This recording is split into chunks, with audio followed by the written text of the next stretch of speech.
Welcome everybody to the semi-final of the Enter the Storm North America. We have a pretty sick game here. These two teams, they have been rocking their bracket part so far, and now they're going up against each other. To the left side of the map, we have Vox Nihili with Srey on Anubarak, with Goku and Leoric, Rixie on Tacita, the GOAT on Tyrande.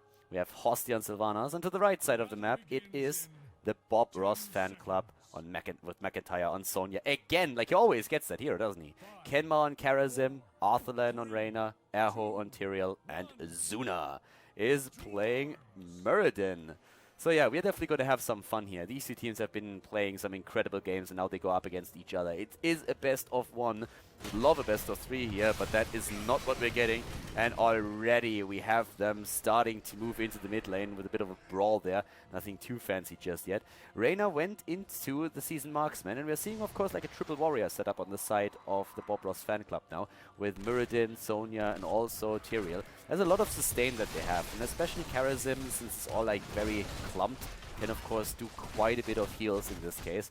It was a bit surprising to me that we did for Vox Nihili not see a Khaldor, since I think Khaldor with Chain Bomb at level 13 against a setup that has this many melee heroes would have been really good with the damage output, but they decided to go instead into a Sylvanas, which can also do a whole lot of work thanks to that silence.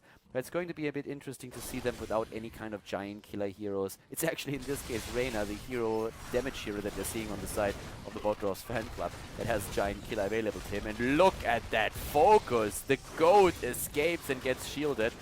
I really want to see Rixie go into, maybe not necessarily Leeching Plasma on level 4, but Kala's Embrace on level 7 is such a powerful talent. You can get the preload on the shield in the entire time and really start these fights with a very nice lead over your opponent.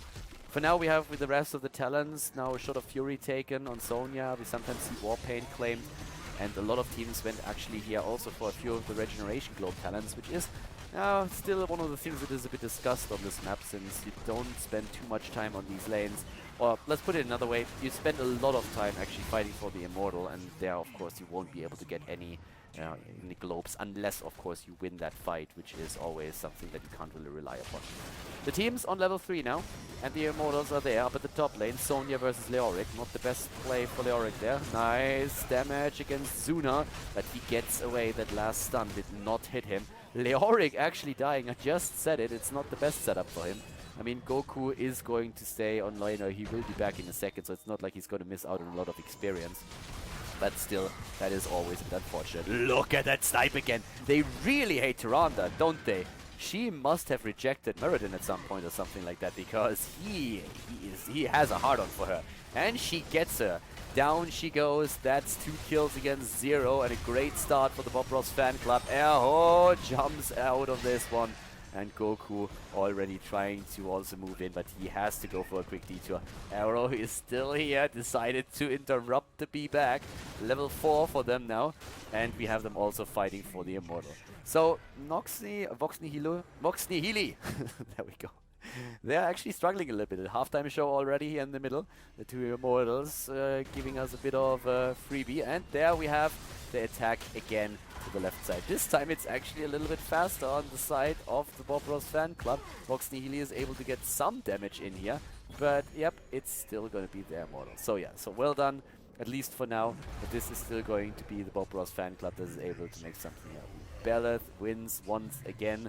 Up to the top lane, Leoric is being attacked. Sonya against Leoric is just a great matchup for McIntyre, and I mean, that he controls the Sonya well, that's something that we've already seen in the last few games that he played, and he does that once again. The bot lane is the one that they are currently all pushing. They have the entire team set up currently assembled and are trying to go to the wall. First Immortal is not going to be the strongest in the game, but he is going to do some severe damage, and as long as they can take down the 2 towers, it's already a bit of a win. Level 6 versus level 5, they're looking good here.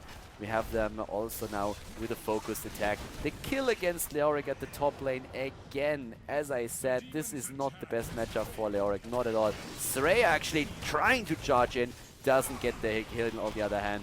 The follow-up of Tyrande did not stun, and well, Srey himself is actually in a bit of trouble. Zuna is low and needs to move out of this.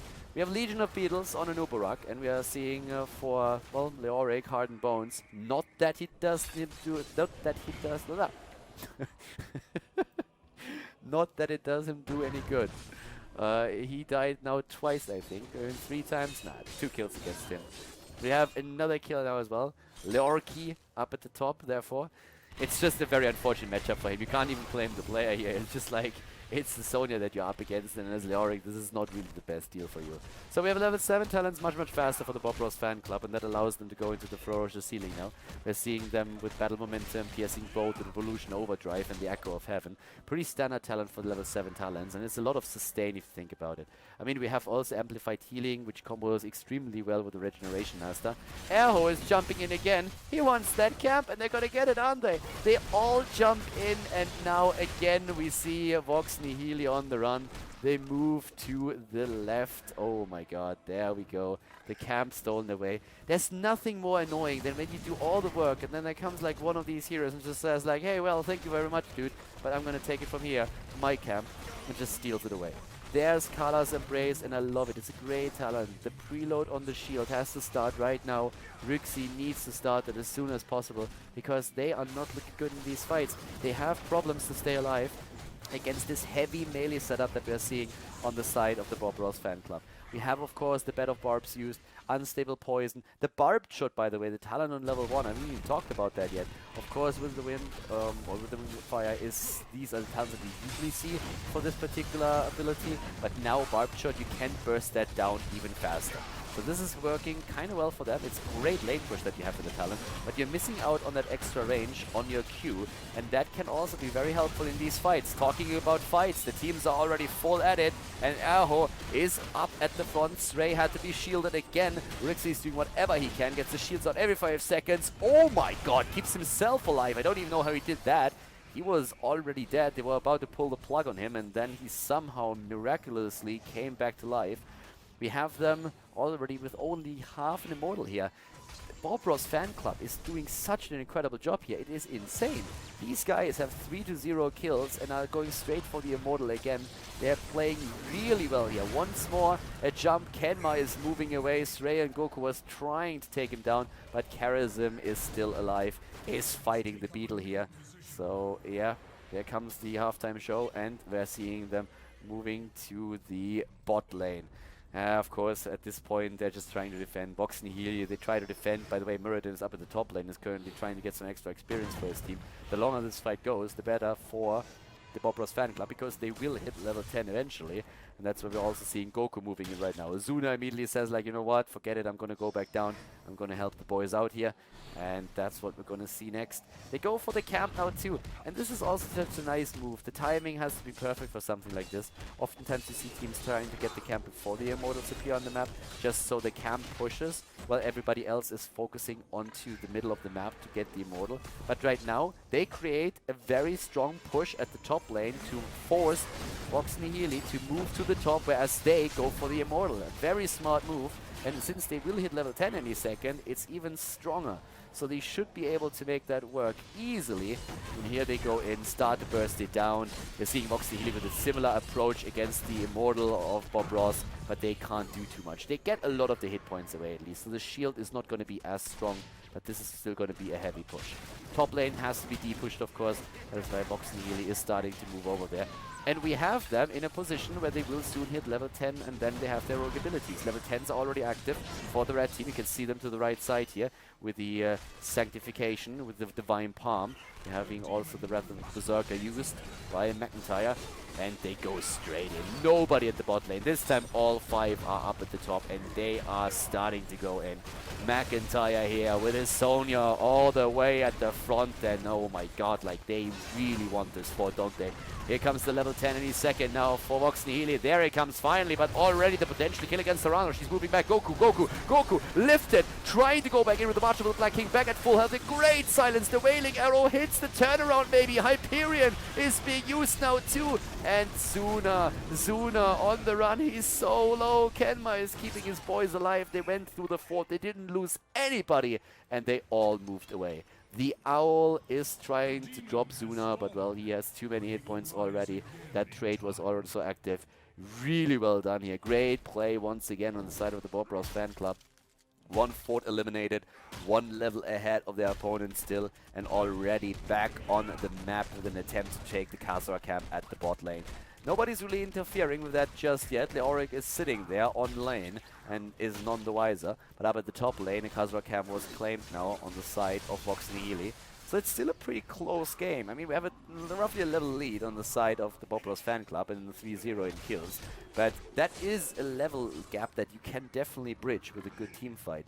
And now that it's level 10 abilities, you can make that happen. Shadowstalk is in there. We have the Locust Swarm on the side of Anubarak. Survivability for him is everything, since he's going to be one of the heroes that will be in the middle of the three melees that we're seeing, or the three warriors.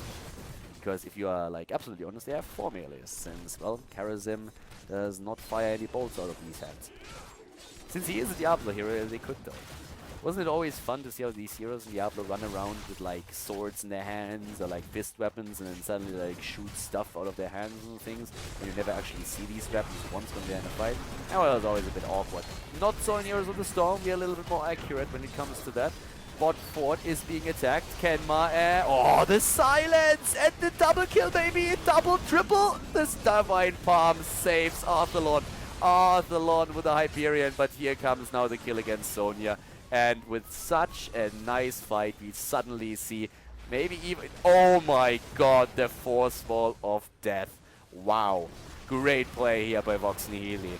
They were slaughtered at the beginning of the game. They were always behind. They just barely kept their forts alive. And now they turn the game around with one team fight. They get 14 kills. It was the perfect silence. It was so damn good. That silence was absolutely incredible. That was really well done. So we're having now level 13 talents for both of these teams before the bot lane destroyed. There's again the Mystical Sphere. We're seeing Relentless used on the side of Karazim. Giant Killer, of course, with the auto attack built here for Reyna. They're moving away again. Overflowing Light for the extra heals. Evasive Fire has been used. And up to the top, Stray has to be careful. He gets hit and he gets hit hard. Here comes Tassada trying to keep him alive. Stray, and he's down. The bug has been eliminated. The Exterminators are in the game, and now everybody is jumping straight on Vox Nihili. Oh my god, Bob Ross, the Bob Ross fan club, they are in there. They want the goat, they want the goat. Again, the stun, in comes the March of the Black King. Tyrannus already down, and Sylvanas also eliminated. The Ghostbusters are in the house. They're going for Leoric now, but he escapes actually, thanks to Rixie. But this is the answer of the Bob Ross fan club. They're saying, all right, you get us once. This is the one fight that we give you, but then we are going to slaughter you.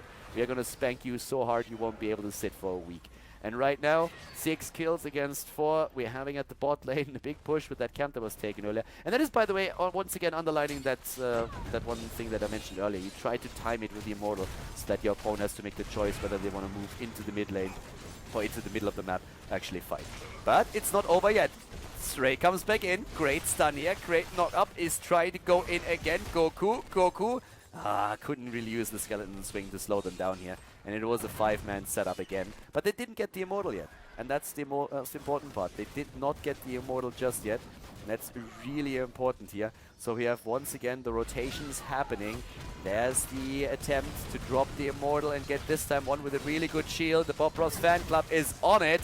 They might be able to get it. Hyperion used. Arthelon really wants this one. Already using the Hyperion. They're jumping in again. And a massive fight here with the Divine Palm saving. Well, no Divine Palm actually. No, in this case it's Goku that goes down. And Toronto! Oh my god, she's about to die. Kenma, does he have the dash? Does he have the dash? He has the speed. Yes, he does. He has the speed ready.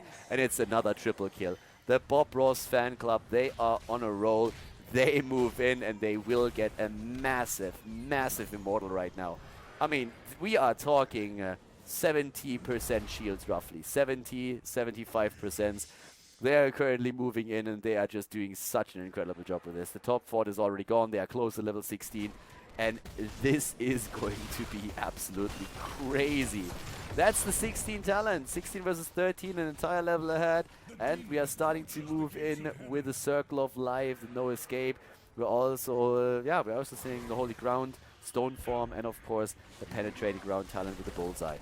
Great position here for them to be in, and they are starting to take the wall right now. They're starting to move in right here. It's another big fight. That Immortal is still going in range mode. Once that the shields are gone, he will enter melee mode, but not even that force wall stops him. That's how imba that thing is. And look at the keep fall. No way to keep that keep alive. That Immortal just does way too much damage. Leoric, by the way, was at the top lane trying to get some experience for his team, but he's now back to business. So now they're here in position. And yep, job well done. Really well played here so far from the Bobros Factor. But it's not over yet. Maybe they can come back into this. And Nuburak is down. And this isn't the start of the end. There's another kill. Tassadar is dead. 11 kills against 4. And we're having the attack towards the core. Hyperion in with the damage. A kill against Sylvanas.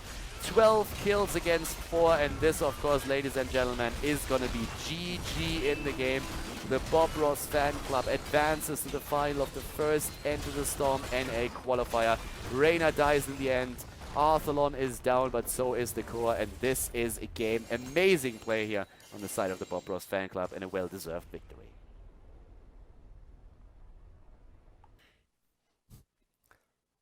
Alright everybody, that's it for today. Thank you very much for watching the video. I hope that you enjoyed the commentary and also the game. If you really liked it, feel free to also share it with your friends, especially of course if they're interested in Heroes of the Storm esports.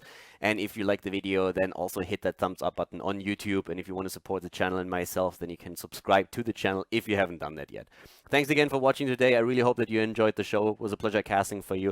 And I hope to see you guys next time with more Heroes of the Storm here on Khaldor TV.